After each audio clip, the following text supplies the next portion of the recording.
आपको लगता है कि नवाज शरीफ के यहाँ जाना एक गलती थी क्योंकि बाद में उन्होंने यहाँ आतंकवादी हमले करवाए?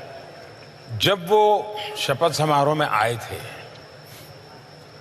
तो जो मैंने आपको रशिया की बात बताई थी, उसी दिन मैं अफगानिस्तान दूसरे दिन गया था।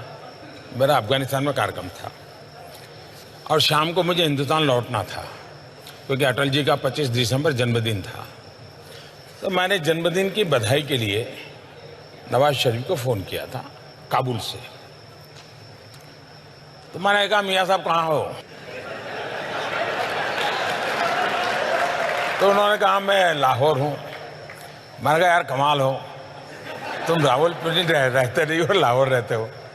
तो उन्होंने कहा कि मेरी भांजी की शादी है, इसलिए मैं लाहौर आया हूँ और परिवार के सब लोग यहाँ पर हैं। तो ऐसे पूछा, आप कहाँ? मैं कहा, मैं काबुल हूँ और हिंदुस्तान जा रहा हूँ। तो बोले, आप यहाँ होकर के जाइए। मैंने कहा, भाई अब अचानक तो कैसे बनाऊंगा? नहीं, बोले आप जाते हैं, बोले हम 10 मिनट के लिए मिल लेंगे, आप आइए। तो मैंने हमारे विदेश मंत्री सुषमा जी को फ़ोन किया काबुल से। मैंने उनसे कहा कि भाई मैं तो धर्म संकट में फंसा हूँ, मैंने इनको बधाई के लिए फ़ोन किया और उनका बड़ा आग्रह है और मेरा मन करता है कि जाएं तो अच्छा रहेगा, आपका क्या मत है?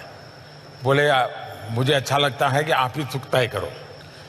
बाद में मैंने हमारे NSA को, SPG को, सबको बुलाया तो सब परेशान थे कि साहब हमारे पास न वीज़ा है, न सिक्योरिटी अरेंजमेंट है, न वहाँ कोई अता पता है, सीधे जाके लैंड करें। मैंने कहा, चलो यार देखा जाएगा।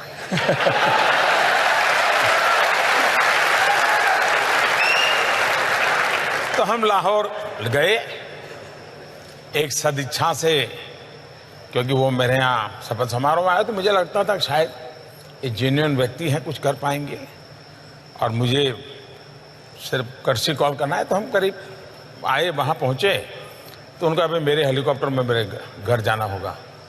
नॉर्मली एक देश का मुखिया दूसरे देश में किसी दूसरे के जहाज में नहीं बैठता है, सोचता है 50 बार।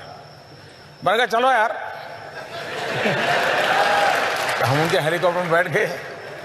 तो उनके हेलीकॉप्टर में हम गए, उनके परिवारजनों से मिले, चाय वगैरह पिया, गुड़ी गुड़ी बातें हुई, बाकी तो कोई सीरियस नहीं। काफ़ी लोग थे हम लोग। लेकिन पूरे पाकिस्तान में एक मैसेज गया कि भारत सचमुच में पाकिस्तान का बुरा नहीं चाहता है और ये सबसे बड़ी सफलता थी मेरी 1 घंटे की इस विजिट की। कॉमन मैन, पाकिस्तान के कॉमन मैन के दिल में जो झूठ फैलाया गया था, उसको मैसेज चला गया कि हिंदुस्तान पाकिस्तान की आवाम का भला चाहता है।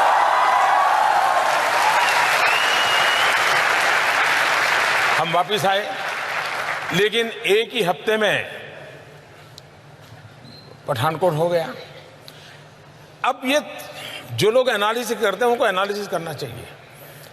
अगर मेरी तरफ से ये 2 जेस्चर न हुए होते, एक शपथ समारोह में बुलाना, दूसरा काबुल से आते समय कुछ समय रुक करके लाहौर में मिलना, इन 2 का इतना पॉजिटिव एनवायरनमेंट था कि विश्व को पठानकोट, उरी के बाद की घटनाएं या पुलवामा, ये समझाने में मुझे मेहनत ही नहीं पड़ रही है। लोग की दुनिया मान गई कि मोदी सच है। देखिए, उसने कोशिश की थी, ये गड़बड़ पाकिस्तान की है।